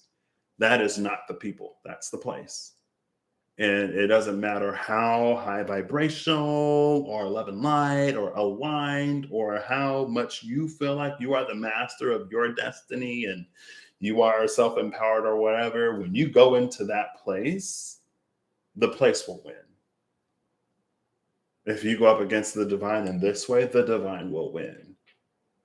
If you do whatever, the whatever will win. So that's why I'm here early. I'm here before you even get into Capricorn to tell you in Sagittarius. And again, I know it's super inconvenient because when you're in Sagittarius, nobody wants to work because Sagittarius is all about play and exploration and indulgence and like learning and all of these like exciting things. Nobody wants to put it, but it's like when the sun goes into Capricorn, you'll regret it. But the sun being here, like that's the illuminator of the sun. When Capricorn, it's like when the next season comes around, it will be shown, it will be made plain, it will be made clear, and it will be made obvious. It's not the moon, it's the sun. This ain't no deep revelation because it's something that we were already made aware of in the preceding energy. Anyway, that's what the Vitruvian edition is saying. That's what the sun is saying. The sun is like, I already made it obvious. I already made it plain and I already made it clear. You already saw what you needed to do. You already knew. So don't act like, you brand new and you didn't have a clue. And I wish somebody would have told me. Meanwhile, roll back the tape. Constant reminders, constant signs, signals, synchronicities, the divine telling us our discernment. Again, like I said, it don't feel like it's the discernment or the intuition not working. It's the discernment and intuition maybe saying stuff that we don't want to hear. And then the sun goes into that sign, life happens, and we find out, oh, wow, like maybe I should have. And then sun's like, yeah, oh, wow, maybe you should have. Wow, it's almost like, you were warned or something like that. It's almost like it was trying to be communicated to you what this would be. But again, we have choice. We have free will. Your inner procrastinator just cringed. Y'all know how I was like, I don't go to bed with dirty dishes. It's some dishes that's been in there for a few days. Oh, I let them sit one day and one day turn. It ain't been that long. That was just maybe 2 days ago. And I rinsed them out so that they wouldn't be all gross or whatever. I just haven't washed them and put them away. There's a aluminum cup. It's like a disposable aluminum cup that's in this thing because I was going to be using it. Anyway. Who is this? The gentle gardener. They said don't listen to Patrick. Patrick's too rough. Patrick is way too rough. That's why my camera gets blurry. They're like, don't listen to this. This isn't that gentle. And, I obviously, I don't want to be that person, but at the same time, I think that it's important to recognize when we might. All right, good night, Eve. Yeah, I know. I've been trying to wrap it up. I know it's getting late. I forgot what I was saying. It doesn't matter. Bottom of the deck is coming to life. Here's the 29 that is water, coming to life in water. Now that is our friend that was on the sad embrace, but now she's coming to life. Because the gentle gardener is awake now. Anyway, we're going to keep going. Good night, Eve. Excuse me. Good night, Eve. Good night, Eve. Good night. All right, Enchanted Map Oracle. There we go. Ooh, you see that? We'll take it. We have Magic Prayer. We have Magic Prayer at the bottom of the deck. The reason why I laugh is because Strength is the card that was already on the table. It's like Strength was already on the table. Because Strength was already on the table, maybe that is like we are already doing the thing that we need to do. Because this could also be like we already know that we're supposed to be doing whatever, and then we pray this prayer anyway. I'm guilty. It's like I'm willing to do it, but some of this, like, I don't want to, obviously. You know what I mean? Some stuff I actually do want to do. You know, working ain't always terrible. It's part of my life and what I want to do, right? Some people don't want to work. For those people, I hope you don't have to. Some people want to work. Spark, 34, 44, 34, 32. Spark came out. This came out recently because I remember there was something about this. I don't remember what it was or what it came out with or what it was saying. I think it came out with 33. I think it was 34, 33, but I don't remember. Strength and spark, that's the 5 of water with the queen of fire at the bottom of the deck. It's when we do the thing ourselves rather than just having whatever. Like, we make the prayer sometimes. Sometimes we make the prayer and the thing is like, it's just done. It's given. Ask and you shall receive. Sometimes we pray the magic prayer and then life begins to conspire in a way to get us to lead ourselves towards certain things. And while we are leading ourselves in that way, while we have the strength and we're exerting and exhibiting that strength, then we come into the spark. Then we come into a realization of self, a knowing of the self. We find something within ourselves that lights us up in a way. This spark, then it's like it becomes our new core, and that's the thing that comes behind the eyes. But it's like without that replacement of the power source, it's almost like there would have never been enough light to see what is peripheral. And that's the owl. The owl's eyes are capable of taking in so much light that they can see at night in situations where others are blind. And they're not the bat, because the bat uses sound to navigate rather than its eyesight. Bats actually don't have great eyesight, supposedly. Bats don't have great eyesight, but we think that they have, one would think that they have really good eyesight because they're capable of navigating at night. Their trick is that they use sound. So the spark for the bat one day, it's like, let's say that because they use echolocation, right? So let's say that the bat is, it's doing its thing and like they're up in daytime and bats don't have great eyesight. So they are diurnal and they're like, there's too much competition or the bat's tired during the day or for whatever reason, days don't work for the bats and the bat gets a nudge to go to nights. And the bat's like, well, I can't see at night. Like my eyesight is already garbage in the daytime. Like, you want me to go to nights? And the divine is like, yeah, go to nights. And so the bat is like, okay, you've never steered me wrong before. I will have the strength to do whatever. And the bats go to nights. And the bat is bumping into everything. It's not catching any of the things that it needs to eat. Its solar plexus it gets hungry. And, but bat's still doing it. Bat still don't. Bat is like, hey, are you sure? Bat goes to that magic prayer. I know days were rough, but nights are even worse. Are you sure I'm supposed to be here? And it's like, yeah, stay on nights. And so the bat is still night after night, failure after failure. And then one day the bat gets so frustrated that it just it does that, that it clicks its tongue a little bit or whatever. It's like that.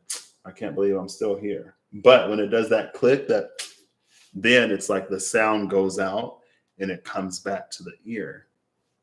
Because the divine never told the bat that its eyes would be the vehicle through which it navigates. The divine never said that would be its source of ignition to do that movement or to go wherever. The divine never said that. But it's when the bat clicks its tongue and I was like, oh, this is how I'm supposed to navigate. That's the spark for the bat. That's this brand new thing that the bat, it could be something that without that circumstance, the bat wouldn't see as valuable as it is. I don't know. It works in that circumstance. That is the spark. And it's only found because the bat is that, because it persevered and because it had the strength to keep going until it found that thing. That's the optimistic alchemist, or that's the importance of the optimistic piece, because the realistic or pessimistic bat would have given up. well before it clicked its tongue at night. That bat is clicking its tongue in the daytime. Like, I can't believe they asked me to stay on nights. Please, I would never go back to nights. I tried nights. Nights didn't work for me. But when it clicked its tongue at night, that's when it's like, oh my gosh, okay, it works. What? And the divine's like, yeah, girl. That's why we told you to do it. Like, hello, what do you think? We get pleasure out of your torment? No. Anyway, that's just like the little story that's coming through with strength and spark. And then the bottom of, yeah, that's that magic prayer. And the prayer is answered. But it's not until the moment that the spark happens that the bat recognizes it as answered. Because now the bat, it has, through that, it can do a whole bunch of other stuff that it wouldn't have been able to do. And now the bat doesn't have to rely on the thing that it thought it had to. So it's not limited in the same ways. But the bat is not the owl. The owl is the one whose eyes are just like they let in so much light that they can see. So the owl doesn't need to navigate in the same way as the bat. If you see an owl out there clicking its tongue, it's probably because it saw a bat somewhere doing it and it's trying to see what all the rage is about, but it's getting frustrated because it's not working. And it's like, okay, owl, well, that's not for you. Find the thing that is for you. The divine will lead you to the thing that is for you. You know, sometimes, you know, maybe the owl's just having fun. You know, the owl could be clicking its tongue for a myriad of reasons. You know, but anyway, just to emphasize the point that sometimes our paths are different and it's for us to walk our paths in the way that is for us to walk those paths. And then somewhere along the way, we discovered the thing, and that's the spark. Was spark at the bottom of the deck? No, spark came out. First strength came out, and then spark flew out, and then this was at the bottom. Yes, that's how that worked. Or it's trying to get to the center of the lollipop. Yeah, that's the owl trying not to like just crunch the lollipops after 2 licks. And the kid's like, I asked how many licks? How many licks? Well, the owl's like, well, it only takes 2 licks if you crunch it. It takes 2 licks to get the lollipop ready enough for a good crunch, you know? After 2 licks, it's as good as ready. You can get right to the center of it. You ain't gotta keep licking the lollipop. You really don't have to. You know what I mean? I mean, you can if you want to. Some people do, you know? Not everybody has the owl's jaw strength. You know, and that's fine. We all have our own journeys, and it takes all of us to make things work in whatever way they're meant to work, or they are working, or they will work.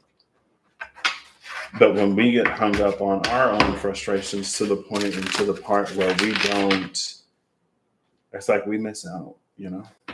And at that point, it's kind of on us a little bit. It just, again, the thing with the spark, the thing with the 5 of water, it reveals something about the self in a way that it is very significant, but also in a way that it's almost like the self-discovery of it is just as important. Don't ask me why, I'm just a dude. Take it if it resonates. If it don't resonate, don't take it. Okay? All right. Elemental Oracle, just as I was ready. This card is Hearth. It's number 11. We've seen a lot of 29s. Here's an 11. This card was behind snow. It was water, ice, snow, and then Hearth. This is the one that's safe from all of it. If it's icy or, you know, when the weather outside is frightful, then the fire inside is so delightful. I should grab my all-winter oracle. Hearth is Hestia, is Vesta. This is comfort. I don't know where Vesta is or what Vesta is doing. Then there's 2. 1 + 1 is 2. South is 2. Adventure. Hearth and adventure. And then alchemy, magic is behind adventure. Oh, snap.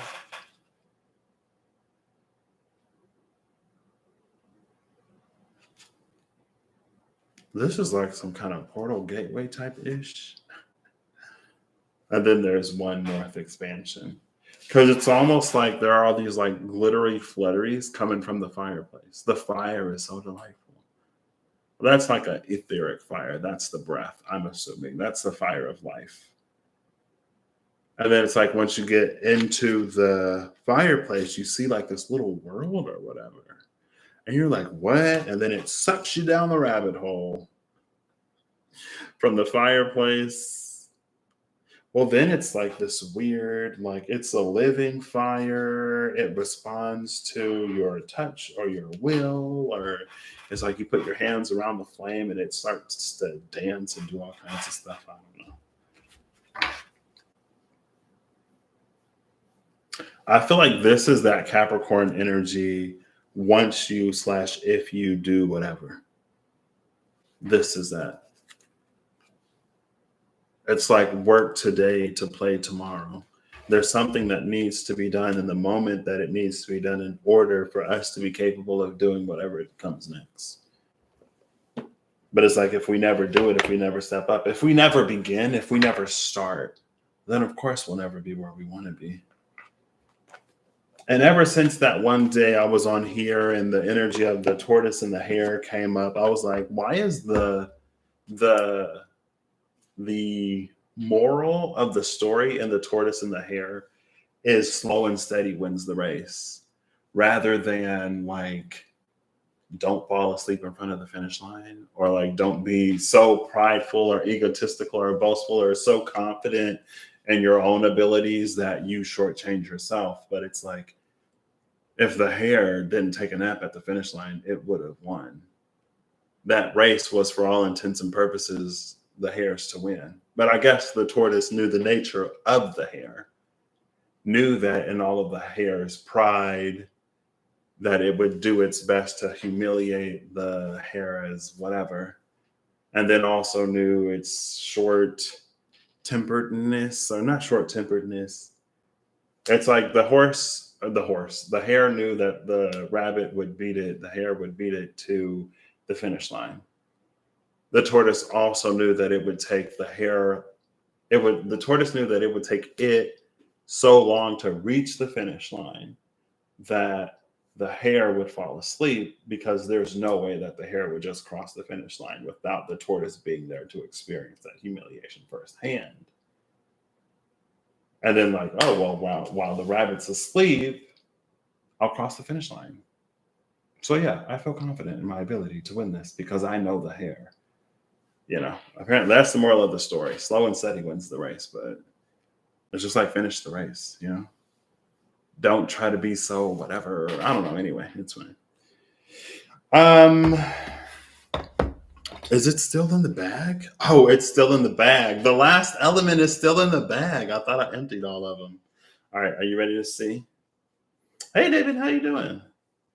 Let's see. The last element. I'm just gonna plop it down straight from the squid's opening. Straight from the squid's mouth. It's the element of water. It was still in the bag. The element of water, again, maybe the element of water, it speaks to flow. But it feels like, because water is the element of life, maybe that's why it feels like water is associated with life.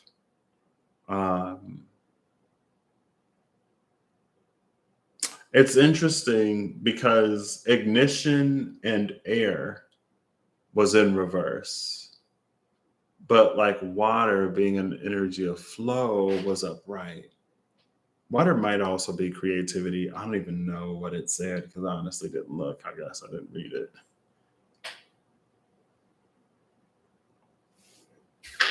All right. The dice. The dice. Whoop, whoop, whoop, whoop. Same. I hope you enjoyed that vacation.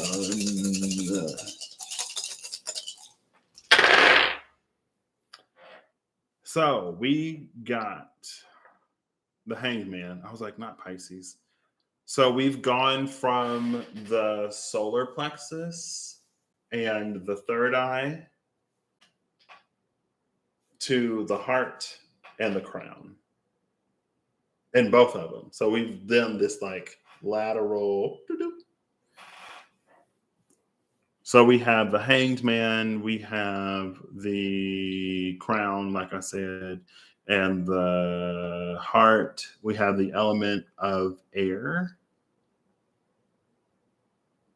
We have Capricorn, and I need my handy dandy cheat sheet. This one, I think it's a planet. Sagittarius. Speaking of Sagittarius, first it was Saturn in Sagittarius. So we have Sagittarius, we have Capricorn. Sagittarius and Capricorn. Oh my gosh. Imagine that. Imagine seeing that combination again. So we got Sagittarius and Capricorn. We have the element of air, which is neither one of those. We have the hanged man, which is water traditionally. And by traditionally, I mean, according to the SKT girl, because what do I know? I wasn't there. We have water traditionally, which is modernly Neptune, and by association, Pisces. Just like how the Fool / the Initiate is traditionally air, modernly Uranus. So by association, Aquarius, which fits the Fool, breaking the mold breaker.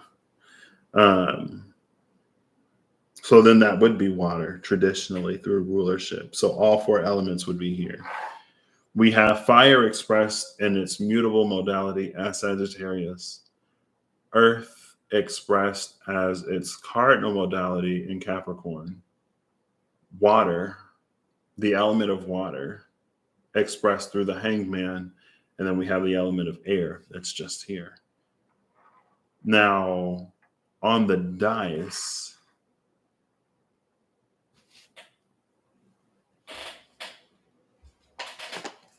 I think this is the Initiate again. I'm going to flip through the bottom of the deck. The first one I see is the one I'll take for the Initiate, the Seeker, or the Keeper. And I'm using the Sun deck, or the deck that sits in place of the Sun today. No. Who was it? I got to keep looking. See, I started to look at the glyphs, but then I was like, oh, I'm so sure it was the Seeker. Now I'm like, I should have kept looking at the glyphs because it isn't. Who else came out? It's the Chancellor. It's Justice. It's Justice. No, that's not Libra. Justice is Libra. It is Libra, but it's not Libra. It is Libra, but it's not. This is the glyph that I saw earlier. It looks like an upside down 7 because the 7 is upside down. The 4 is upright. The 7 is in reverse, or it's upside down. Justice is in between the Empress and the 10 of Swords, the Destroyer. Two faces of the same divine feminine energy. She can do both. Divine feminine is also capable of destruction. It's not reserved to masculine energy. Just like life-giving isn't reserved to the feminine. So we have, oh my gosh. We have the heart, and then we have the crown. So the crown would be the feather, which makes sense because it's like white or whatever. But in the Necromancer, in the Chancellor, we saw the scales of Anubis. Here we have the heart on one side, and we have the crown on another. I'll try to show you. Try to hold these up so you can see how it came out. It came out like this. So you see how the 7 is upside down? That's what made me think, oh, look, there's the 4 there too. I didn't catch that, of course, because I didn't see that. I just saw the 7. Because this 4 was, so that's interesting. I couldn't see the 7 I couldn't see the 4 because of how the dice came out. it came out like this. Okay, well, it came out like this, basically, but like laying on the table. So the floor was covered. There's just, it's something about the heart revealing the unseen face, or it's something like that. It's an hour and 45 minutes in. Happy birth season, David. Um, crown chakra in reverse, but the chancellor was justice. It has to do with the heart. Maybe it's the heart being such a powerful filter. It's not that the heart is a powerful filter. It's that the heart, like, if while the solar plexus was the fuel source that lights, that produces the light behind the eyes for us to see or whatever, like the heart is at our emotional core. And it's like, because we have all of the elements, we have air, water, fire, and earth. The earth is Capricorn, the water is the hangman, the fire is Sagittarius, the air is just the air. It's like there's a non-conventional way. Happy belated birthday. There's a non-conventional way. It almost goes back to the spirit of place, of going about utilizing all of the elements. It's like the spirit of place was one of self-centeredness and greed and commodification, and in some ways entitlement. It's like in all of the ways, in a lot of the ways where the heart was absent, truly. Because if it weren't, then there are so many things that wouldn't have happened. It's like it doesn't matter how bad of a state we were in or whatever. There are certain lines that an open heart would never cross, lines that have been crossed. And so it's almost like it's like the crown itself.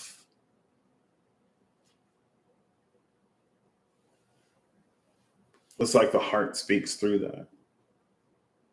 But again, here it's like, we're given a piece of the vision, or we're given a list of where to acquire the materials,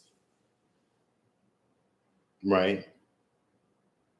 But what we create with them or how we go about getting them is up for debate. That's where the heart comes into play, because the heart determines where our boundaries are, basically. Right. It's like, let's say that all the elements are here. You're told you need fire, water, air, and earth. And the water that you need is in some other place. All you're told is like, you need fire, water, air, and earth to get whatever you want. The water is in this place where it's inaccessible. But to you, you've been told that you need the water. You feel entitled to that water. So you go in and you do whatever you got to do to get the water. Let's say you kill the natives, or you do something extreme to get that water. Now, if the heart was a part of the picture, it would have never escalated that far. If the heart was a part of the picture, it would have been a conversation. It would have been, I need what you have. Is there anything that I can do or anything that I can give, participate in a value exchange? And it's like, yeah, there's something that is inconsequential to you that you have an abundance of that we need. So we have an abundance of water, you have an abundance of whatever you got. We would gladly make that trade. And then it becomes this generative, that's us in our along our path, creating connections that build out into more. That's the generative power of the heart. But when the heart isn't online enough that our own personal needs, desires, whatever, like when that short circuits the heart, that's when lines are crossed. And it's like that didn't have to happen. It didn't have to go down that way. And then whatever energy goes into birthing a creation, that creation is going to have when it's birthed.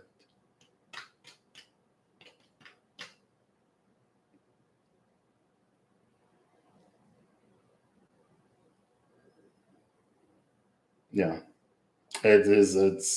And it comes from the crown chakra. So I don't know if it's like some divine sense of entitlement or like this is what I am here to do. And it's like, I mean, there's no instruction, so there's probably no judgment. But down here as a person on earth, it's like, again, it's just like if the heart were really online, there are certain things that would not be done. And this isn't just historically, this is like now, this is today, this is as we're building our lives and as we're going after what we want.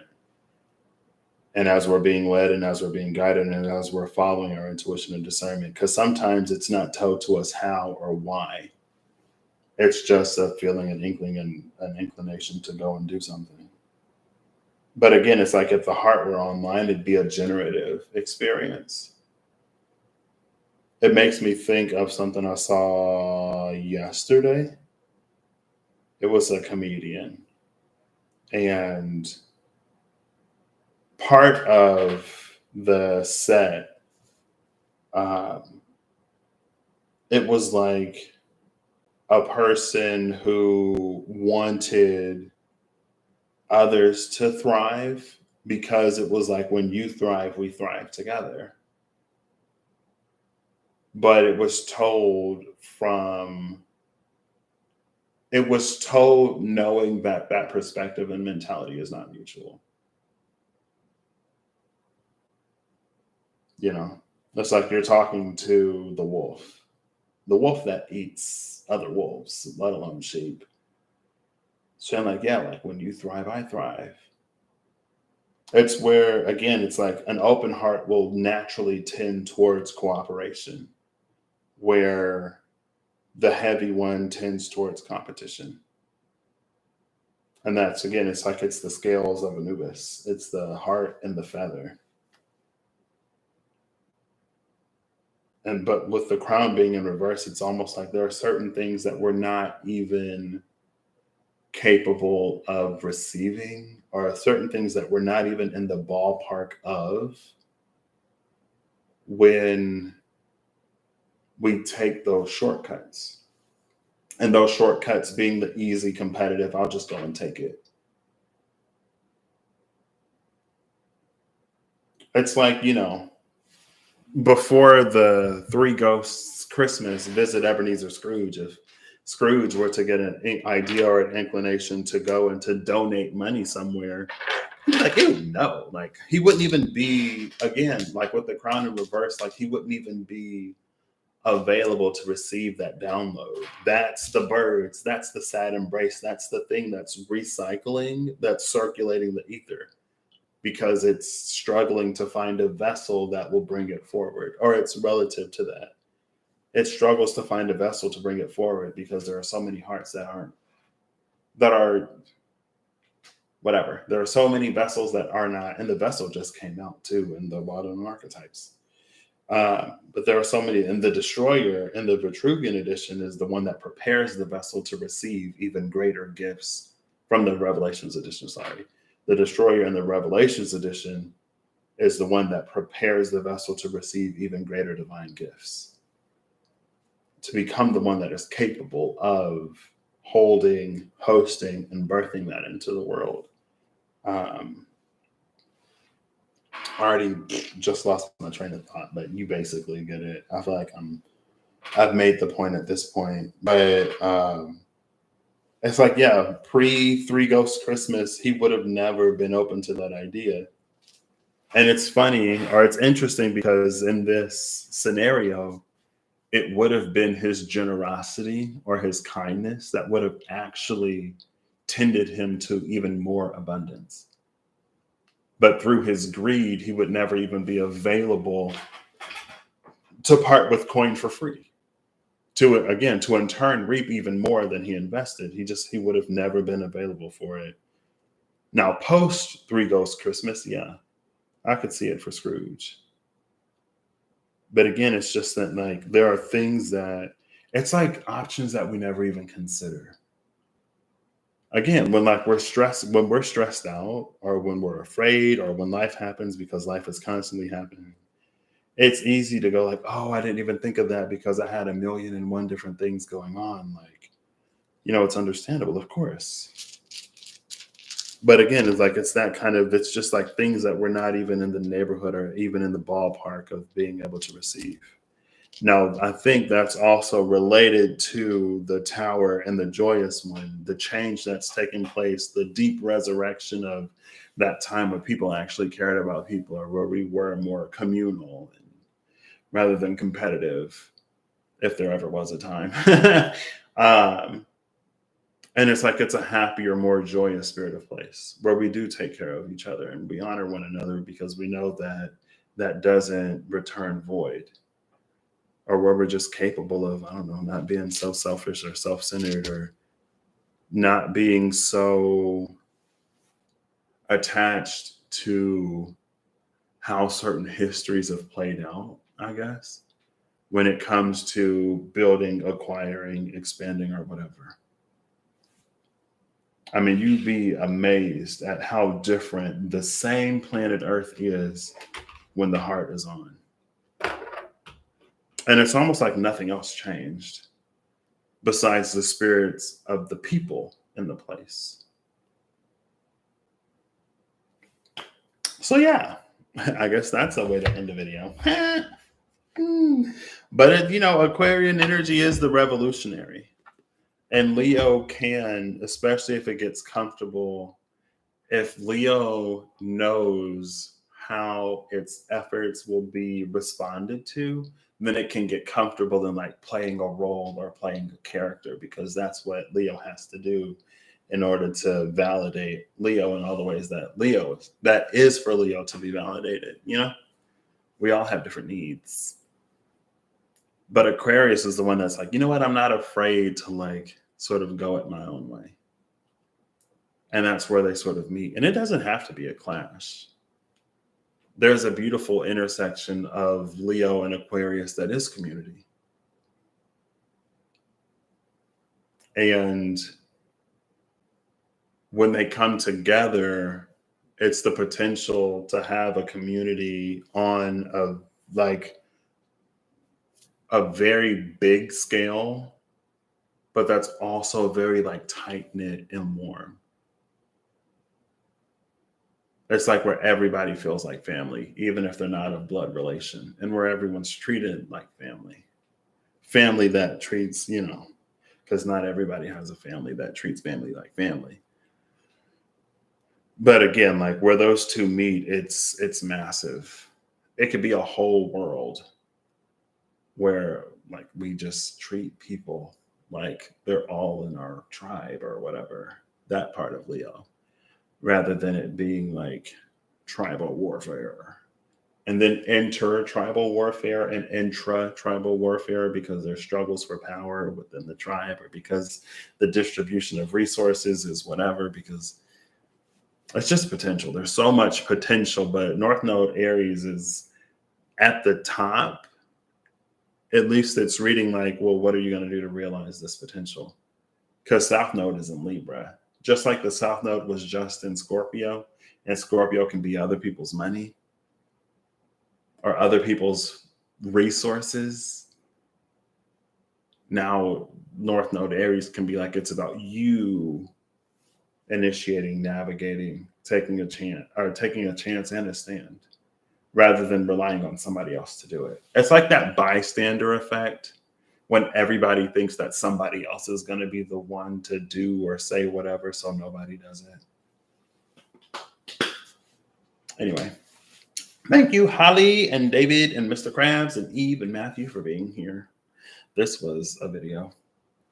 I mean, we're still early in the North Node in Aries. Maybe this is just the first part of North Node in Aries. Because again, in Taurus or in Scorpio season, we're going to have one of those eclipses going to be in Taurus or Scorpio. It's going to be in the axis that we just left. We had an early eclipse as a preview. We'll get that later eclipse as a refresher. And then at that point, we'll get to decide how we move forward. So, I would just say, I guess I wouldn't say that nothing. It's like do your best with the information and knowledge and resources that you have until October, November, whenever. And then at that point, it could be an opportunity to reflect and then to reevaluate or reconsider how you want to move forward. And it's not that it doesn't matter. I remember when that was floating. It was like, oh, Mars is in Pisces. Pisces is delusional, fantasy, illusion. Nothing in Pisces matters. So while Mars is in Pisces, nothing that you do is going to matter. So you're going to realize, like when Mars goes into Aries, you're going to realize that it was all fantasy and illusion.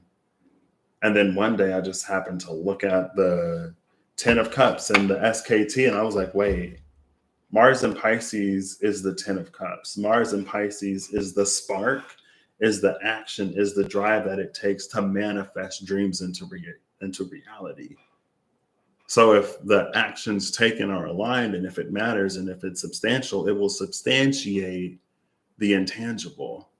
But if it doesn't, of course, it's going to be like an illusion or whatever. If we're all about taking shortcuts, then of course, anyway. Thank you. I will. I'm excited to be on my shifts now because I work a 4 on 4 off. So now I get to plan trips. And I was telling my journey buddy, I was like, I would love to see you, and I would love to go back to Michigan, specifically Cherry Republic, so I can get some cherry ice wine because they don't deliver. They only deliver to Michigan and Ohio, and I don't live in either.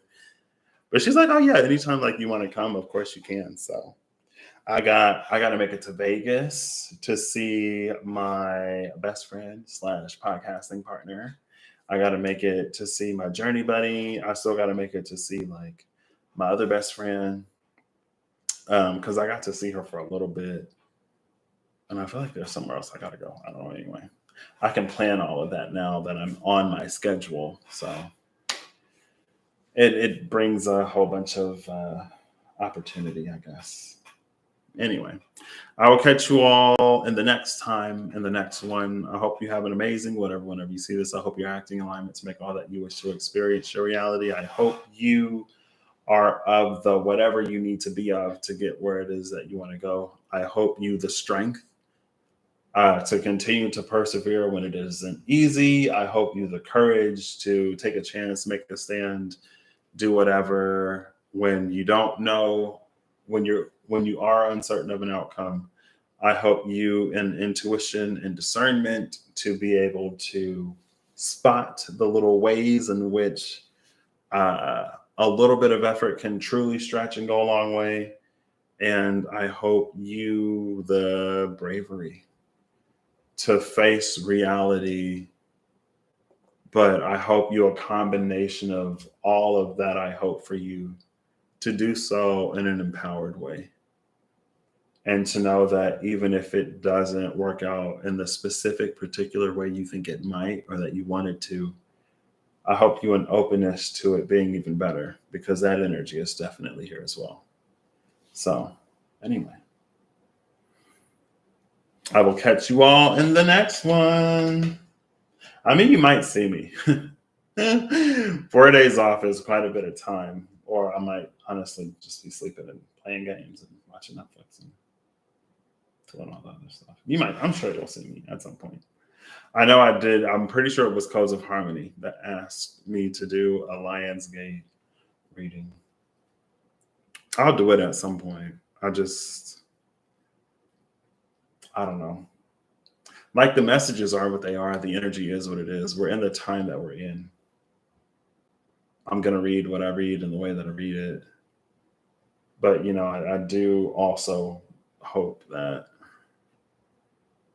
there will be something good. You know what I mean? I don't know. But like I said, it is what it is, and it does no one a disservice to not read it or to not post it or to not go there. Because ultimately we emerge from that chrysalis and we become the being that we were always meant to be, that we really are, that we already are, that, you know. But sometimes you got to break through the shell. You got to push through the earth. Excuse me. It gives us the strength to stand tall where our leaves can face the sun. I don't know. Anyway, I will catch you when I catch you. Bye.